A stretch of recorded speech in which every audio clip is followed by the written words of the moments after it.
pop up, and I will go into program. But he never had such trouble. So I know it's a little slow in coming up. I apologize for a slow internet connection, but you should in a minute see the full screen PowerPoint presentation. I'm trying to get there. And let me again just back up and apologize for the delay. Like I say, like all of us, I've been in Zoom meetings daily forever, and I've never had the runaround trying to get in that I did this time. So I'm not sure why. I very much apologize. And now if you'll bear with me, I'll start talking. I'll start my program.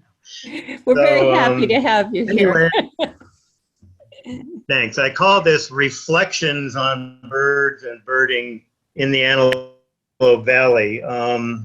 My wife and I moved over the hill, so I am over the hill from Tujunga early in 2019, and so we now live on the slopes of the southern end of the Antelope Valley and have been birding in the Antelope Valley since the early 1970s. So I am over the hill. I am over on this side of the hill. I'm also over the hill in the figurative sense, which means that I can give a talk entitled Reflections, because I'm old enough to reflect on changes in bird life and so on in the Antelope Valley. So this is going to be a bit of a, I hate to say disjointed, but just some thoughts in some ways almost random on the biogeography of birds in the Antelope Valley, the habitats, the conservation issues and other things. So I will, is everybody seeing the slides okay? Yes. You should be looking at It looks a good. Google Earth image of the Antelope Valley. Okay. So the Antelope Valley, as you know, is that triangle there. It's the westernmost extension of the Mojave Desert. And it's a great contrast to the habitats that you would find in the mountains to the south and to the northwest. And of course, on the coastal slope over the mountains. And so and if you drew a line about midway, east-west line about midway through that triangle, you'd be drawing the separation between Los Angeles and Kern counties. There's some fascinating information about the birds of the Kern County portion of the western Mojave Desert, but I'm going to restrict most of my thoughts today and discussion to the Los Angeles County side, since I start becoming sort of a quivering mess when I approach the county line and don't do well going into foreign counties. So I'm going to talk mostly about Los Angeles. So again, this is the Antelope Valley. It's basically the Mojave Desert with a variety of habitats, and we'll talk a little bit about some of those. Of course, famous for the poppy fields. This year you would never know it, but last year it was beautiful, and many other years the poppy fields are beautiful. They are adjoined by fields full of solar panels, fields full of houses and so on, but you can't deny the beauty of the poppies that are on much of at least the western flanks of the Antelope Valley. It's probably the thing that makes it most famous for the people on the other side of the mountains. Much of the Antelope Valley is dominated by creosote scrub. As you can see, the creosote in the foreground with one spindly Joshua tree, and in the background working its way up this butte, and this is in the eastern Antelope Valley. And it's in the springtime when the gold fields and other wildflowers are blooming, and so this is one of the dominant habitats in the Antelope Valley. Joshua tree woodland, of course, a unique and famous habitat, both on the floor of the Antelope Valley and up on some of the slopes to the south and to the north. As you know, with concerns about, with climate change rapidly advancing, there's a lot of concern about the survival and reproduction of Joshua trees, especially at lower elevations. So some of the higher elevation Joshua tree forests may ultimately be pretty much all we have left. But unique birds of the Joshua trees, and it merges from there up into montane woodlands and so on. So a beautiful habitat.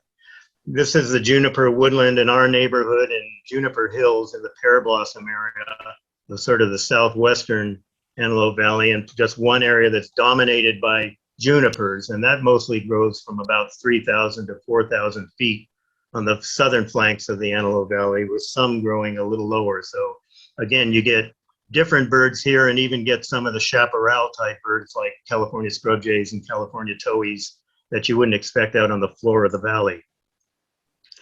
Much of what interests birders in the Antelope Valley is the green areas. And most of these are essentially artificial. And so you can see in the Google Earth image above some agriculture. That's probably an alfalfa field, or it could be some other kind of forage that's being grown. You see various kinds of agriculture. And then that square more toward the left is an area that might be familiar to some of you who bird the Antelope Valley. That's the Rancho Sierra Golf Course on Avenue 60th, the 60th Street East between Avenue F and G.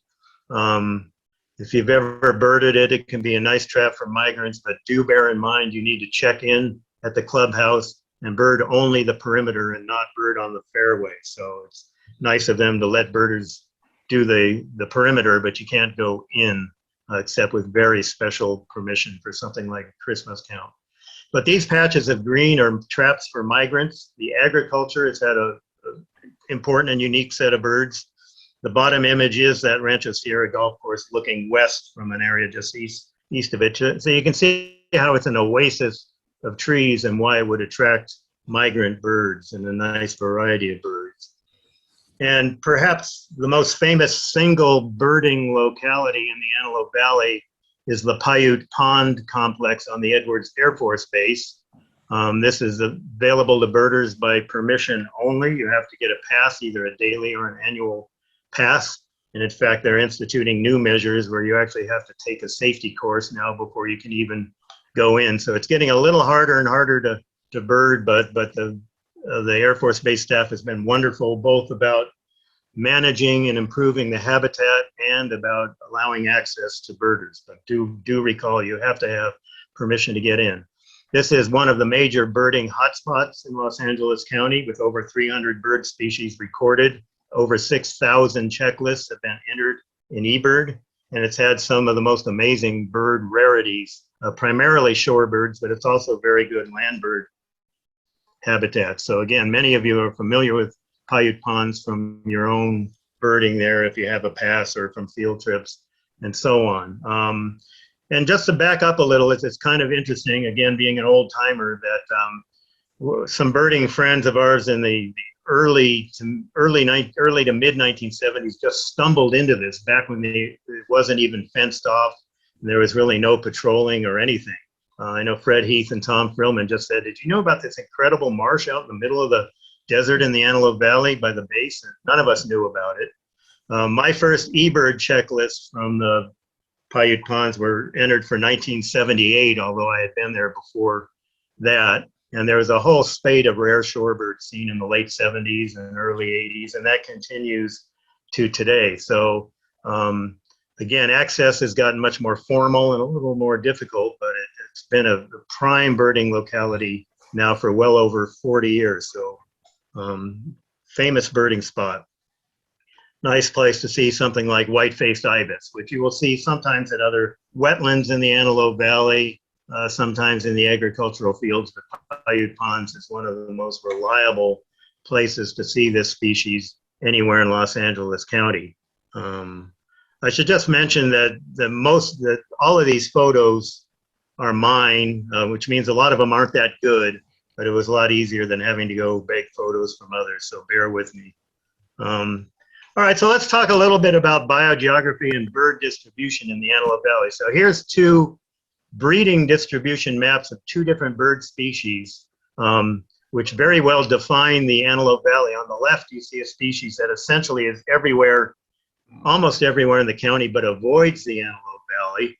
And on the right, you see a bird that's widespread, at least in the eastern Antelope Valley, but is essentially not found or isn't found as a breeding bird anywhere else in the county, either in the mountains or on the coastal slope. So think for a second what birds these might be. And actually, there's several different species that would match both of these quite well. But in case you hadn't guessed it, these are California scrub jay and verdin.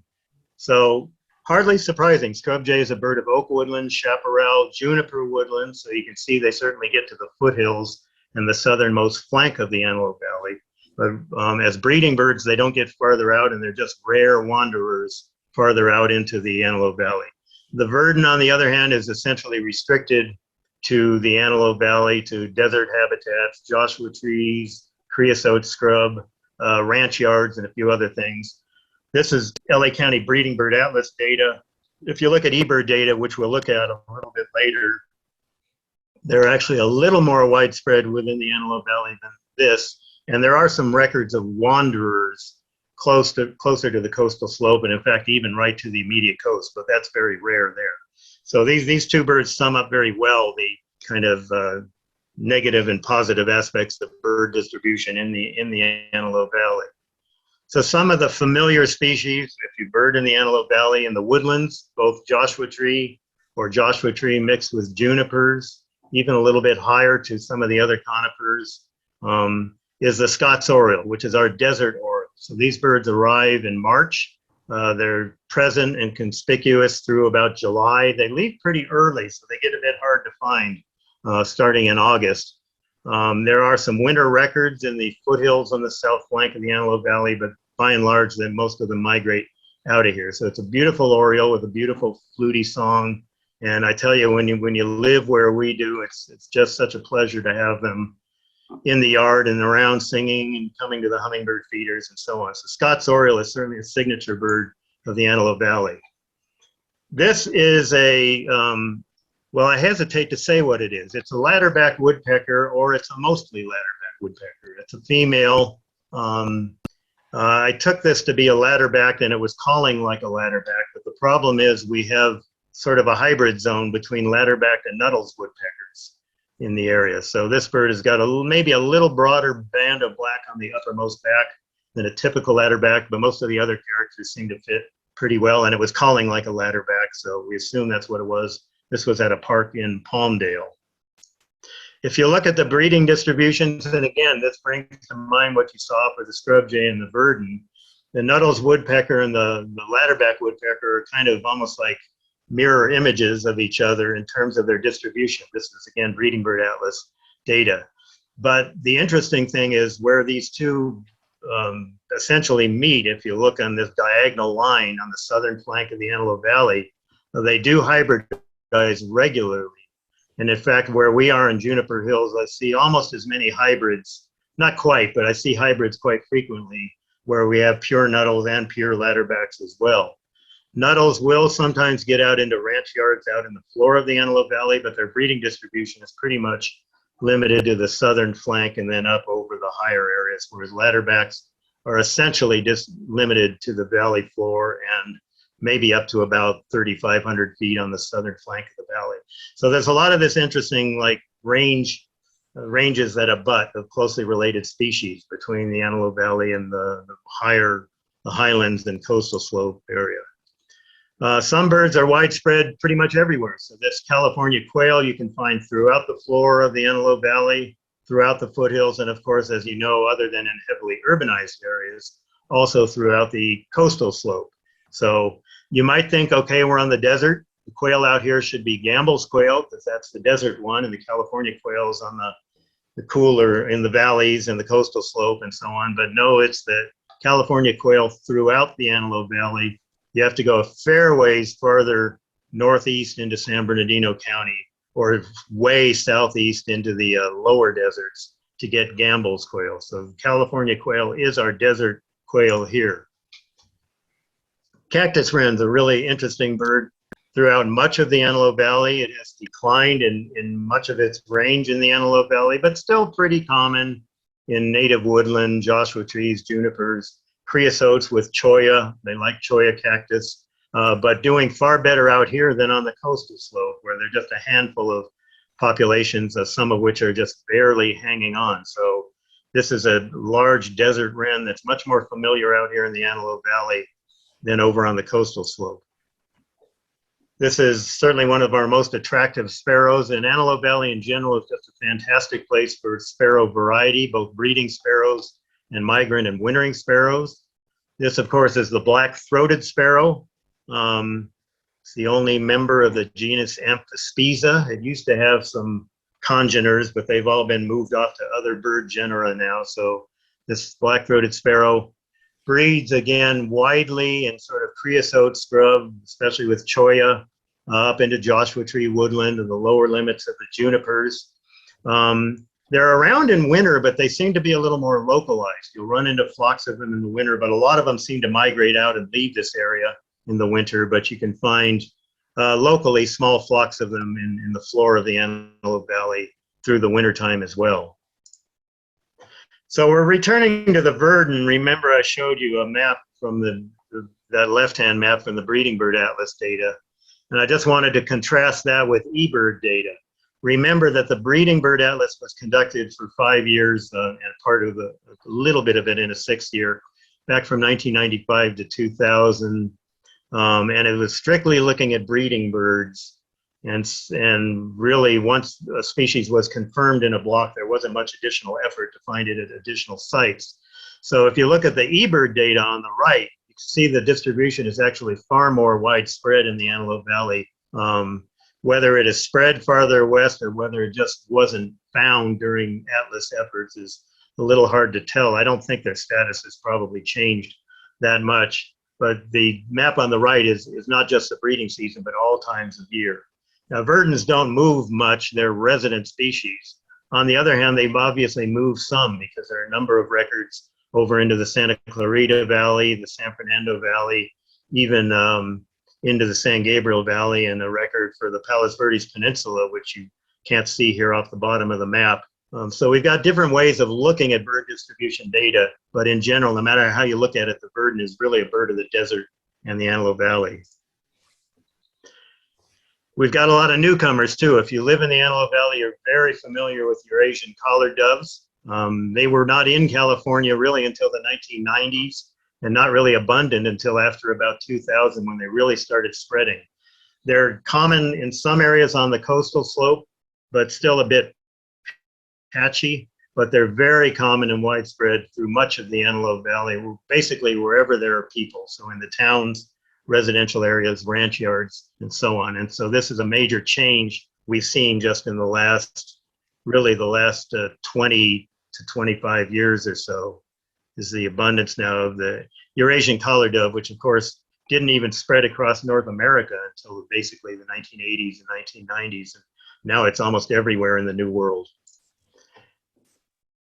I don't know if there's an official valley bird of the Antelope Valley, but if there isn't, it probably ought to be the common raven. The common raven is everywhere. It's abundant. You see large flocks, sometimes in the many hundreds of birds, often up in the air, kettling and soaring. They're in every residential neighborhood, every agricultural field, out on the desert, up onto the slopes. And one way we often kind of have this running joke, how can you tell somebody's a birder or not? And they're probably not a birder if they say, I live in the Antelope Valley and there's crows everywhere. Well, they're not crows, they're common ravens. There's a caveat to that because there are crows in the Antelope Valley, but the raven is the abundant one. And it's really, of course, does very well with human habitation, with human garbage, and they're increased, and also with the nest sites that we provide in planted trees and power poles and so on. And the increased abundance of raven has of course caused concern about the populations of things like desert tortoise and other sensitive species on the desert. So there's kind of pluses and minuses, but they're certainly interesting birds. So speaking of crows, again, if you come back to the Breeding Bird Atlas map, it's pretty clear on the right that common ravens are everywhere. Even in the urban areas of LA on the coastal slope, they're now breeding more widely even than they were during the Atlas period. But if you look at the crow on the left, you can see it's essentially limited to the coastal slope and foothills, with just a few spots out in the Antelope Valley. They are increasing in the Antelope Valley. If you live in the larger residential areas of Lancaster and Palmdale, you see crows quite regularly. And they do expand out a little bit into agricultural areas and other more spotty residential areas. But basically, it's the ravens that are everywhere, and the crows are very localized. And so one thing I'll talk a little bit about as we go through this is birds that are surprisingly scarce or absent in the Antelope Valley. And there always seem to be some birders who don't realize that, judging from their eBird lists.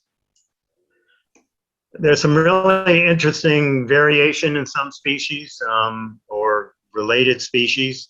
So the LA birders made quite an effort the last winter, and we maybe will ramp it up again this winter, to look for sagebrush sparrows wintering in the Antelope Valley.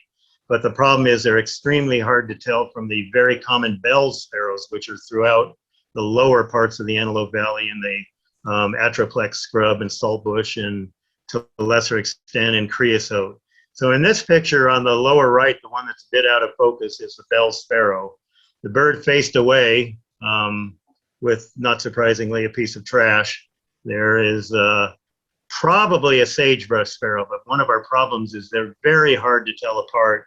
And unless they're confirmed both from song and plumage, it's a little hard to be certain. But the very strong black streaking across the entire back, and although you can't tell from this photo, the very thin black mailer or whisker mark suggests this is probably a sagebrush sparrow. And the preliminary data say this is probably a very uncommon but expected winter bird in the Antelope Valley. It's a question of picking them out from these bell sparrows. A side note on bell sparrows is we've had the worst drought, one of the worst drought periods we've ever had in the last year or two. And this past winter out here was one of the driest on record. And that translated to virtually zero nesting success of bell sparrows this year. Most years you'll see family groups moving up into the foothills or even up into the mountains, and they're all over. This year I didn't see a single juvenile, and only a few birders reported any juveniles. So I suspect that the lack of annual growth in seeds and insect prey probably caused them to largely fail in breeding this year. So when you're in the desert, you got to put up with a lot of variation in conditions, and some years are just not amenable to breeding. Now within the bell sparrow, it's also very interesting, because if you look northeast of the yellow line here, all those dots out there in the Antelope Valley are the Mojave Desert bell sparrows of the subspecies canescens. That's the pale one that looks very much like the sagebrush sparrow.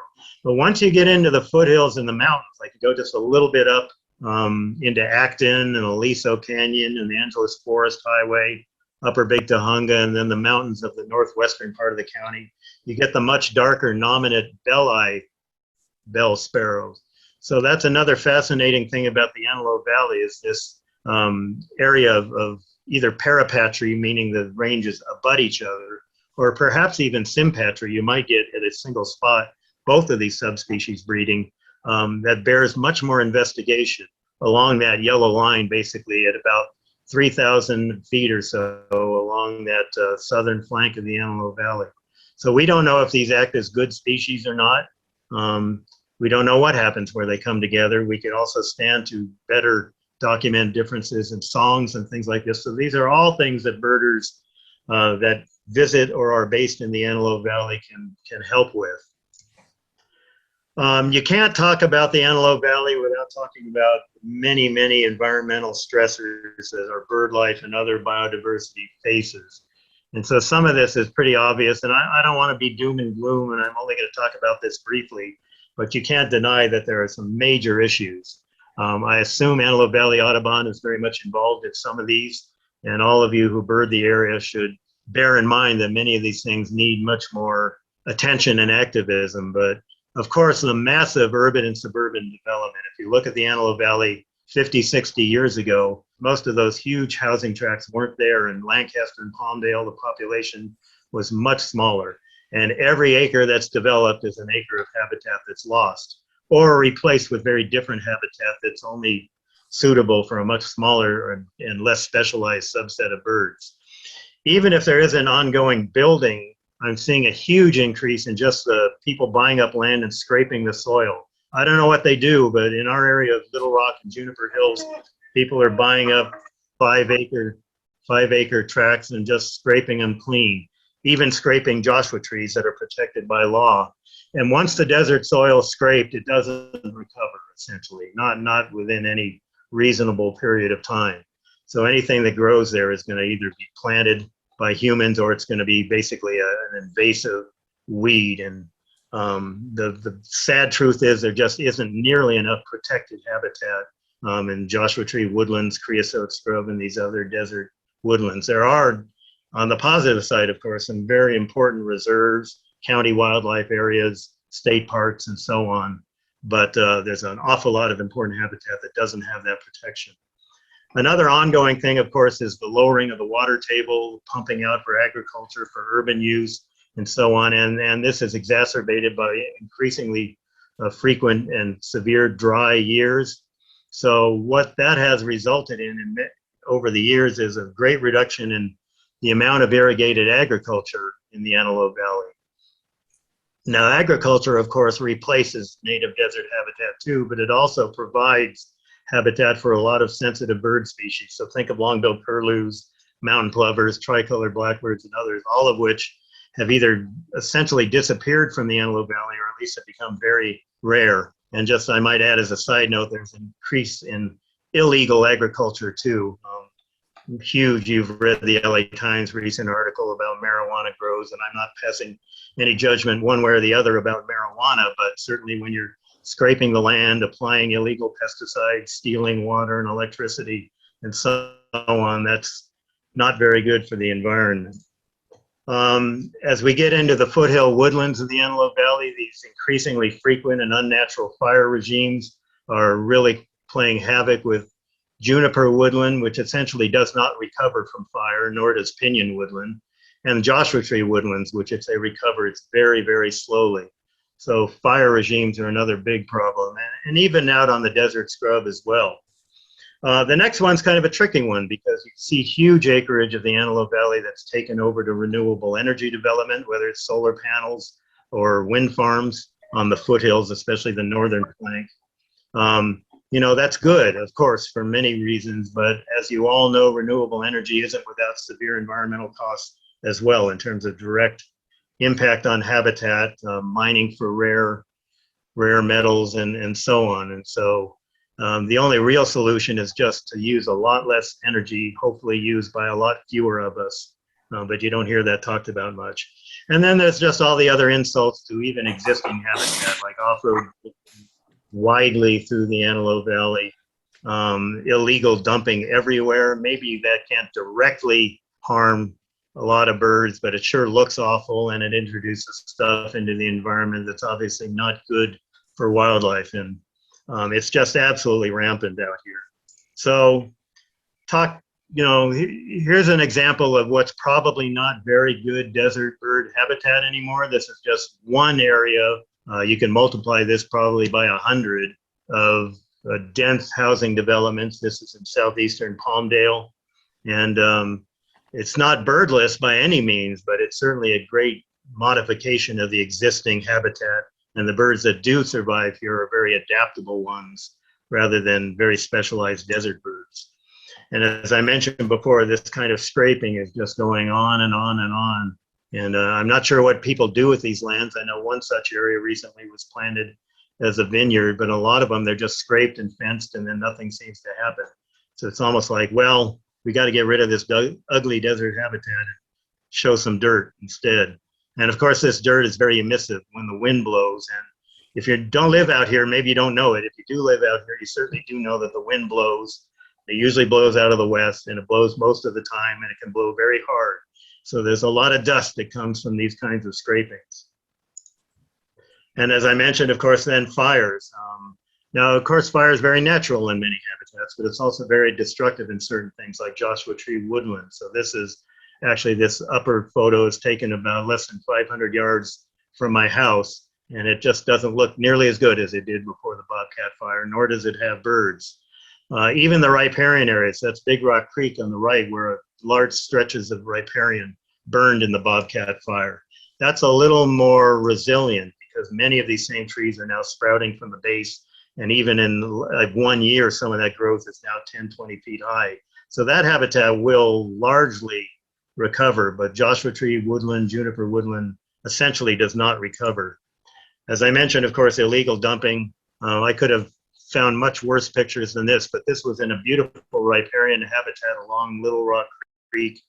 And not only is stuff dumped everywhere in there, but they've even people camp illegally and set fire. So this little stretch of riparian down on the lower right was actually burned, a little spot fire, and it makes you a bit concerned about a very nice riparian habitat. So just some other notes about the Antelope Valley. It's a great place for raptors. A lot of the winter birding concentrates on looking for raptors. So we get ferruginous hawks every winter. In a good day, you can see half a dozen ferruginous hawks, sometimes more, in the Antelope Valley, largely in agricultural areas. Occasionally in winter, there'll be rough-legged hawks. White-tailed kites are erratic, some more some years than others, but they're in some of the ag areas and Piute Ponds. Golden eagles move in primarily in the winter time. Harriers can be very common and they breed at Piute Ponds. Short-eared owls come in some winters in very small numbers, but it's another really interesting raptor. I could add long-eared owl too, which roosts in certain areas in the wintertime in the Antelope Valley and breeds very locally.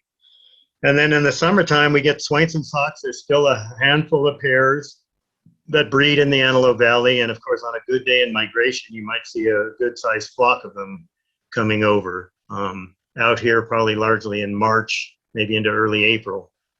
On the coastal slope, they can be even earlier. And then there can be some spectacular migrations of turkey vultures involving hundreds of birds moving through in spring. And again, about this time of year in October in the fall. So just a great place for raptors. Just as an example, on the left here is a prairie falcon. I know a purist photographer doesn't like birds on artificial structures like poles, but this is where you see prairie falcons perched most of the time.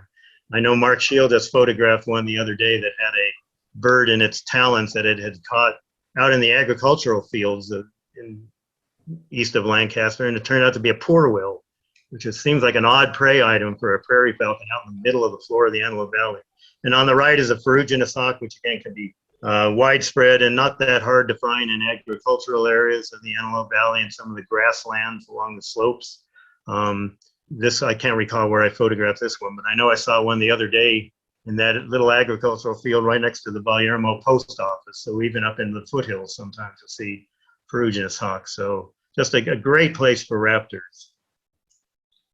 And then there are other signature birds in the Antelope Valley. Horned larks can be very abundant. They breed, at least after good rain years, quite commonly in the floor of the Antelope Valley.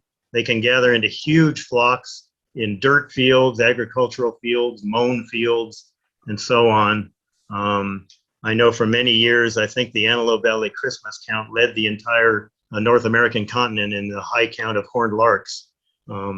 There may not be quite as many as there were 20, 30 years ago when they led those high counts, but there's still lots of horned larks. And as most birders know at this time of year, now on in through early winter, if you find a big flock of horned larks and you're patient enough, you might pick out some longspurs in them. So we've had 3 species of longspurs some years in the Antelope Valley. Lapland, there's one just the other day. And we've had thick-billed and chestnut-collared longspurs as well. You have to be pretty patient and look hard, but if you get the right conditions, you can often find longspurs in with the horned larks. Now, way back when we were kind of rogue birders in the late 70s and early 80s, and private property wasn't such a huge thing, you could tromp through a lot of these fields and kick up the birds and find longspurs in there. Now you pretty much have to look from the edges from the roads and just hope they're close enough to find. And sorry, not a very good picture, but at least it shows you how hard they can be to spot. This is one of the signature wintering birds of the Antelope Valley, but unfortunately now awfully rare, the mountain plover.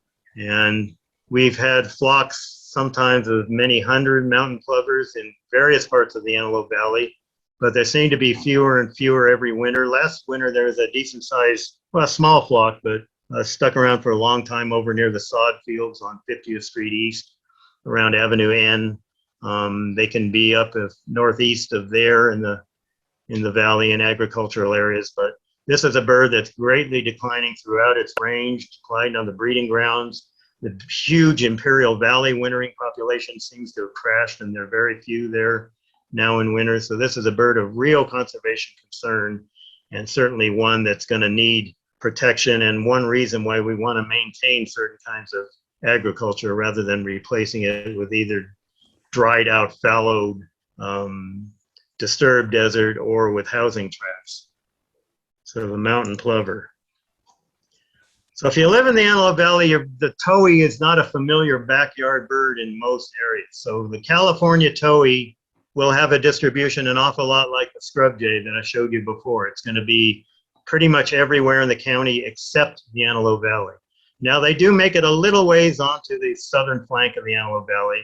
I've seen them as far out into the Antelope Valley as Lake Los Angeles, but pretty much it's not a desert bird. So it's really interesting. If you were to see a California towhee at, a place like Apollo Park or Piute Ponds, that would be a real red letter day because you wouldn't expect that at all. And it's not migratory, so you don't expect them to move much.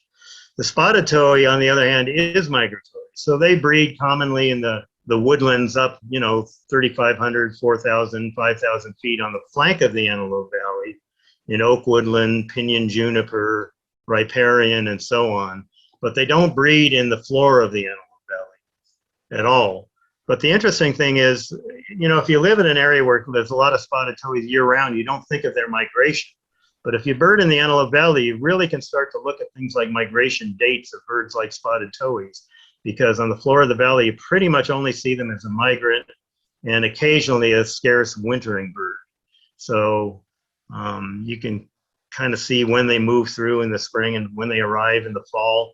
I had a bird in Lake Los Angeles this early June, which seemed really kind of out of place at that late, date. But that's one of the interesting things about the Antelope Valley is you see comings and goings of birds that may be year round in other parts of the county, so you don't think about their migrations. But out here, they're not so abundant year round, and you see their migrations. Here's another good example. This is a song sparrow, which is not a desert bird. So you don't see song sparrows. They don't breed in the floor of the Antelope Valley except around some wetland areas. So, for example, at Piute Ponds, song sparrow is a very abundant breeding bird because it's a huge wetland with a lot of brush and reeds.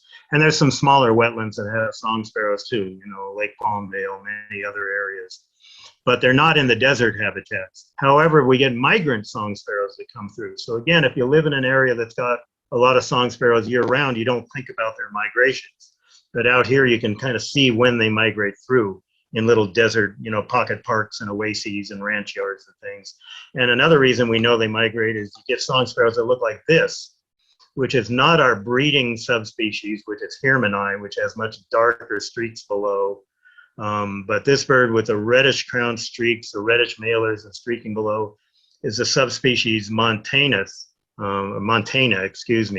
which is migratory and spends the winter here, or you'll get a few migrants. So this one was at Lake Palmdale. You see them around in small numbers. So this is a migratory song sparrow that we generally don't see over on the coastal slope. So just another fascinating little difference of birding out here. And then there's a whole list of birds that you should never claim to see in the Antelope Valley unless you're really, really sure, because they're basically not here.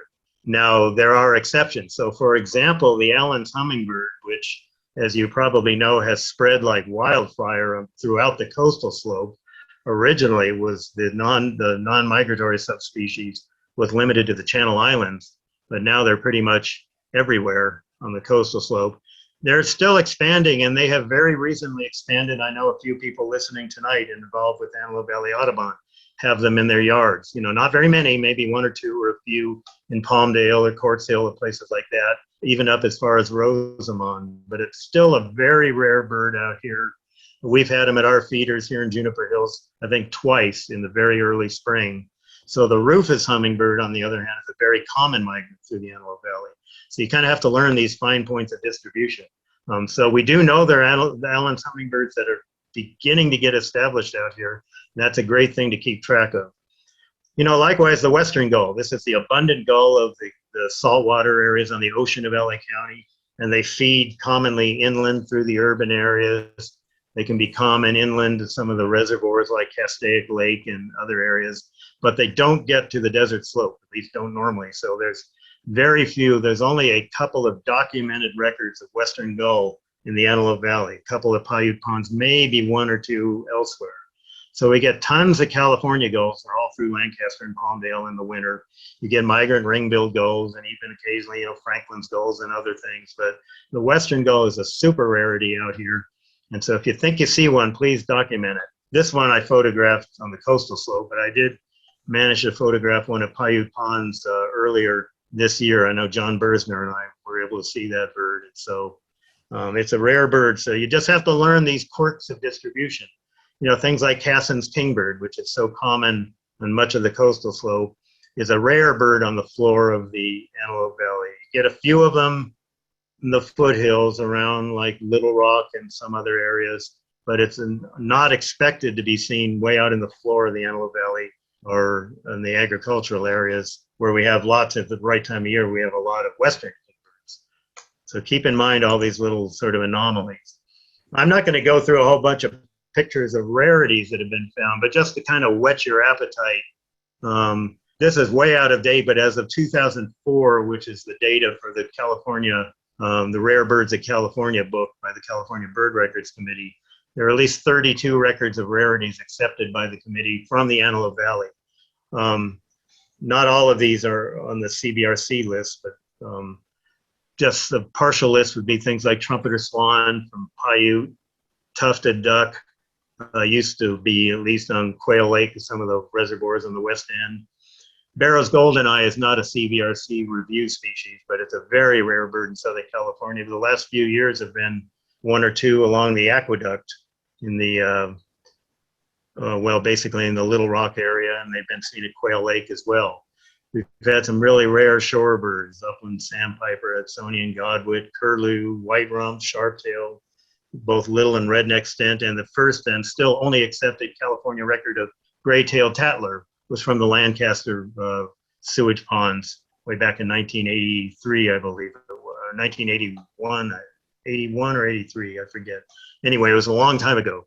And so we've had some really good birds. And just in terms of land birds, some interesting things. The only documented county record of Woodhouse's scrub jay, which is sort of a Great Basin equivalent of the California scrub jay, was at a ranch yard in the northern Antelope Valley. We've had rare northerners like northern shrike. One year there was 100 plus Bohemian waxwings but at Vallermo between the fire station there and Big Rock Creek and Bob's Gap Road. Sprague's pipit, there was a winter when there were several of them out in alfalfa fields east of Lancaster. We've had Cassin sparrows singing in spring. Nelson sparrow, a real rarity as a migrant anywhere away from the coast. One at Piute Ponds a few years ago. Blue-winged warbler, there was one at Lake Palmdale. One of only a couple county records of Pyrrholoxia was from a ranch yard called Linda Mia Ranch out by Wilsona Gardens, north of Lake Los Angeles. And it's a ranch that doesn't exist anymore. It was a beautiful ranch with weeping willows around a pond and huge cottonwoods. But that's a byproduct of the greater extent of water and the loss of the water table, is that ranch is basically now dust and sand and a couple trunks of dead trees, and there's not a bird within sight. So just a couple of the scarcer birds you might not see on every birding trip in the Antelope Valley. Upper left is a trumpeter swan that was at Piute Ponds. In the upper right, Lapland longspur. This one was actually in San Diego, but the ones that show up look a lot like this. I know Mark Scheel had one, and I think Chris Dean saw it again a day later up by the sod farms or up by Avenue L and 50th East just a couple days ago. I went today. I didn't see it, but it might have been there somewhere.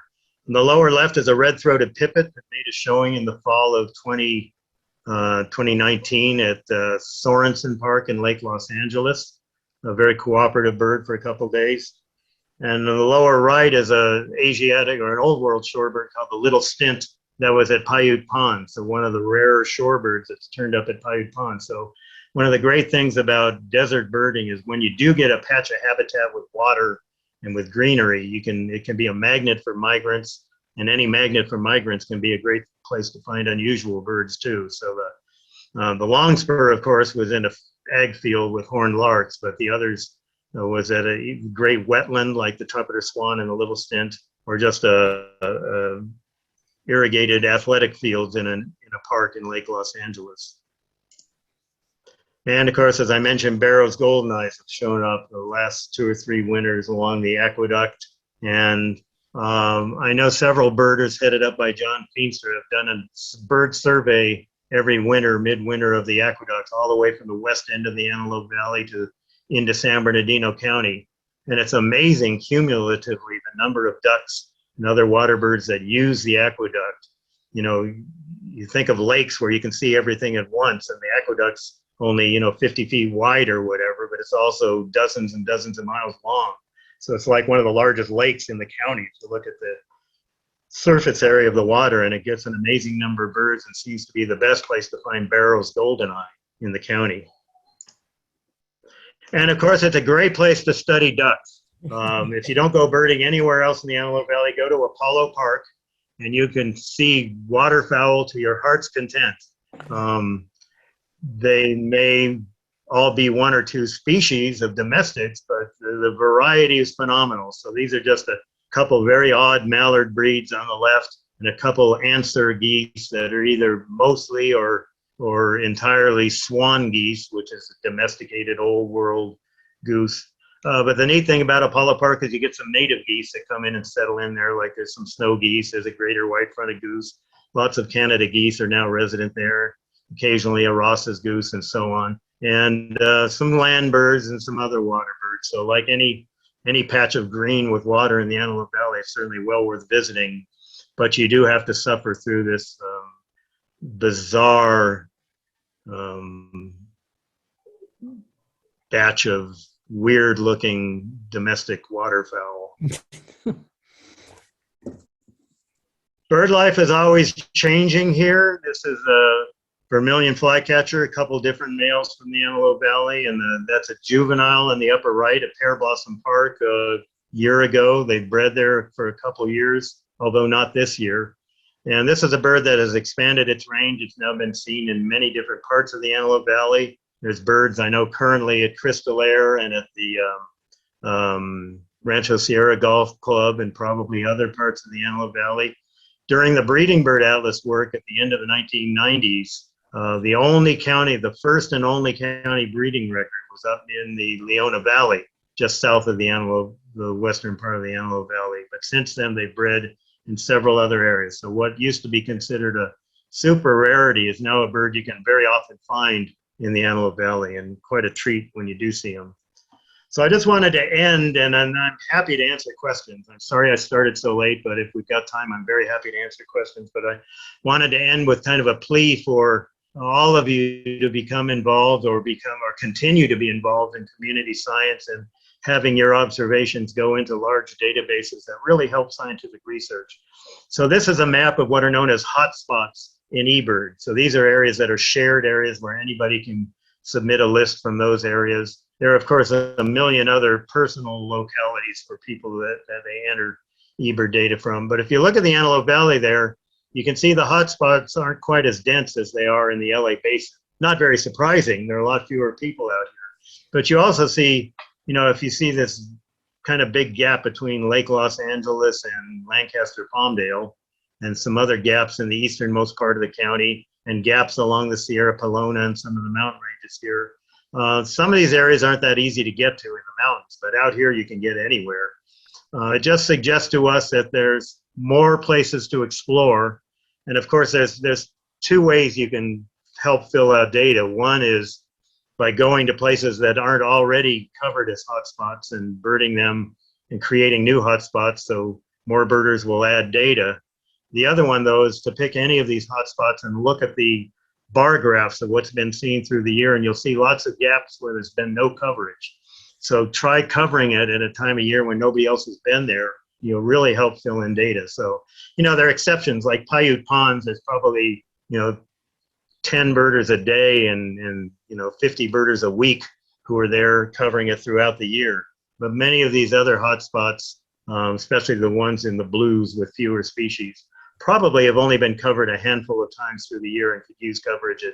Maybe through the winter there's nothing, or maybe in the summer breeding season there's no coverage. So take a look at these hotspots and kind of plan, instead of going to where somebody's just found a rare bird and being the 127th person to look at it, go find a place where nobody's gone at a time of year where they haven't been there, contribute some data. So eBird's a great way to do that.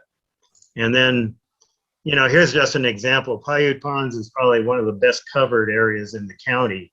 So there's no gaps. There's data from every single, you know, 1 week period throughout the year. And you can just see, you know, you really look at migration dates. If you come down a few species, you can see, for example, Dunlin are there through the winter, and then you see when they disappear at spring. They don't arrive in fall till September, whereas the Bairds is primarily an early fall migrant, July through September. Very similar for pectoral sandpiper, far fewer in spring. You can see big peaks of migration of western sandpipers down here. Short-billed dowitcher having distinct migration peaks and much less common than the long-billed dowitcher, which you can see almost every week of the year. And then you see a lot of the rarities too, you know, the little one record of a curlew sandpiper and a redneck stint, the one little stint, you know, just a couple records of white-rumped sandpiper and so on. So this is a place with great data, but I wish every place had data like this. On the other hand, you know, if I had the choice between birding at Piute Ponds and going to a patch of dust and bare dirt and creosote scrub that has never been covered through the entire fall or something, I guess I'd probably go to Piute Ponds instead, but there's a lot we can contribute. And there's another great community science database, which is iNaturalist. These are records, individual records supported by photographs, and then identifications are made by community experts. And so you don't even have to know what you're photographing. You know, if you say, oh, there's a squirrel in the tree, I have no idea what it was, upload the photo and somebody, I guarantee you, will identify it and someone else will confirm the identification. So I just picked the eastern fox squirrel as an example because it's really interesting. They are at some of the parks in the Antelope Valley. In fact, if you look at the map down here, you see a few dots in here. And yet, I imagine they must be much more widespread than what you see on the iNaturalist map. So if you look more closely at the map, I know that most of these dots are my own observations, which is not, so in other words, instead of saying that fox squirrels are really rare and localized and there are hardly any of them in the Antelope Valley, I think it mostly says I'm about the only person who ever enters fox squirrel sightings into iNaturalist. So if you live out here and you've got squirrels, please enter the data because we can really fill out, you know, this information. Recently, there have been fox squirrels, for example, it's off the map here down to the right, but in Pear Blossom Park. I'd never seen them there before. How did they get there? Did they scamper, you know, 10 miles down the Highway 138 or cross all that desert? Did somebody who was sick of them in their yard in Palmdale trap it and let it go in Pear Blossom? Or did somebody say, hey, I've got a lot of fox squirrels here and I love them and I think Pear Blossom deserves to have some too. We don't know how these things are happening, but the way to begin to find out is to map where they are. So whether you live in the Antelope Valley or just visit, enter sightings of mammals, of reptiles, insects, plants, anything into iNaturalist because it's really used very heavily by researchers. And we've got a whole project looking at fox squirrel distribution around Los Angeles, especially vis-a-vis the distribution of the native gray squirrel. But you can see just how little data has been entered from the Antelope Valley. And I know they're more widespread. This big blue pin here is Lancaster City Park, or Stephen Owen Park, right next to the Costco there. And they're all over the place. There's dozens of fox squirrels in there. And I think I'm the only one who's ever entered any data for them there. So you guys can all do that too. So I urge you to get more involved with these citizen community science databases, eBird, iNaturalist, and really help round out our understanding of biogeography out here. And with that, I know I've just touched on a handful of subjects, but I'm really happy to answer questions, anything you have about bird life or conservation issues or anything else in the Antelope Valley. So thanks for your patience with my glitches trying to join the meeting, and I appreciate all of you being here and happy to answer questions. I guess I can stop sharing now.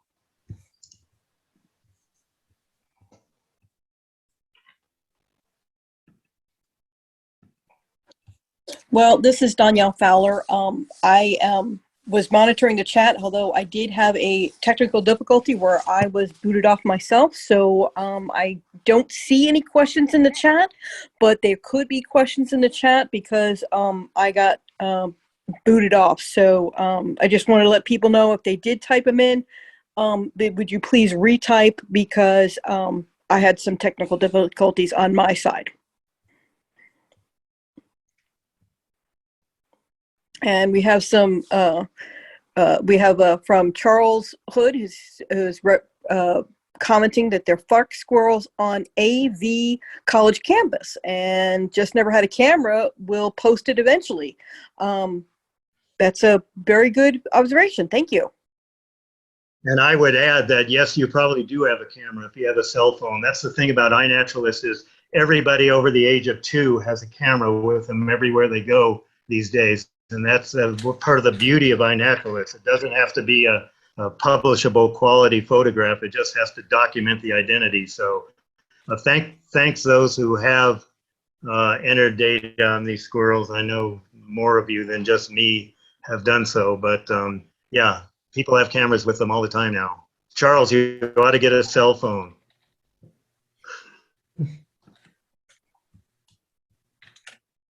And we have a remark from Bettina. I hope I'm pronouncing that correctly. Do you suppose the folks are buying up the land and scraping it so that the agencies can't prevent them from developing it if there is no longer anything there? That's a very interesting question. What are your thoughts, Kimball? Well, they're only thoughts because I don't know, but Bettina, I certainly agree that happens. I mean, we know that prior to various species being listed, there's often a great rush to make sure you get rid of them all before they're listed, so you don't have to worry about preserving them. A lot of the areas that have been scraped they leave the Joshua trees. But what you're doing is you're leaving Joshua trees, which you're required to do by law, but you're still destroying Joshua tree habitat. The habitat isn't just that one species of tree, it's everything else as well. But some of the other scrapes I've seen have mowed down the Joshuas as well. So yeah, I don't know if it's, if it's private property. It may be perfectly legitimate. Maybe they're going to build a house, but I don't see a lot of building going on. I just see scraping, and we'll see. But again, the bottom line is we just need more acreages or more square miles of protected land, because you can't just have little postage stamp preserves here and there that aren't connected by habitat. You really need a whole system of large and connected reserves, and I don't see that happening with desert habitat out here. And I know we can raise our voices and maybe not much will happen, but I think it can be better than what we've seen. We have There's another question from Oh. Chris Floyd, where he wants to know what the status of LeConte's thrasher is. Avenue Q is where he got it. He has seen it. Yeah, LeConte's thrasher is another. If I had a better photo, I would have put one in the program. But they're certainly still in the Antelope Valley and fairly widespread, primarily in the eastern and the lowest parts of the Antelope Valley. But they've disappeared from many areas where we used to find them regularly, like 145th East and Q used to be a great place. They're not there anymore. They're this low scrub surrounding Piute Ponds. There are actually a fair number of them scattered around the far northeastern part of the county in the eastern Antelope Valley, in habitat that people don't spend a lot of time in, but it is a declining bird, and they don't tolerate development at all, and they probably don't tolerate fragmentation of their habitat as well. So, I mean, I think that's something we could stand to do, is survey for LeConte's thrashers and just see how they are faring, because we don't know other than we know they're declining.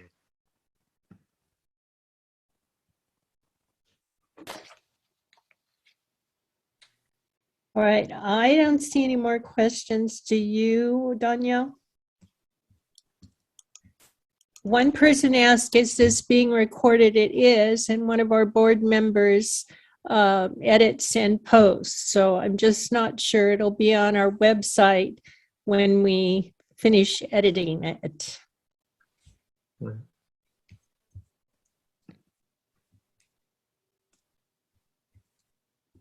Yes. Okay, well, thanks for put it up on the website as well. And I want to say thank you so very much, Kimball, for coming here.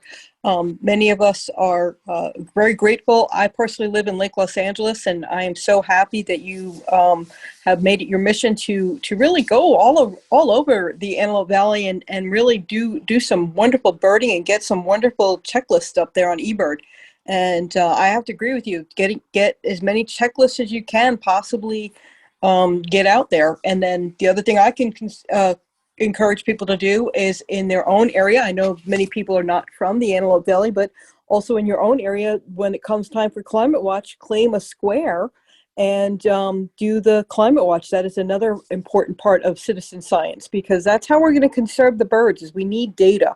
We can't just go out there and say, oh, well, the bird population's dwindling or this is happening. We need actual scientific data to back up our claims so that we have a leg to stand on when we go against these companies that are trying to do different things that we're not appreciative of. So I want to thank you so very much. And I know many people have been saying thank you in the chat, so we greatly appreciate it. My pleasure. Again, I apologize for the delay at the beginning.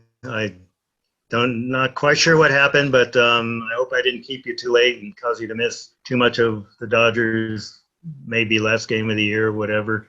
I don't even know what's happening, but anyway, thank you for the opportunity, and we'll see you out birding in the Antelope Valley. Thank you so Thanks very a lot, much. everybody. I'm going to stop the recording and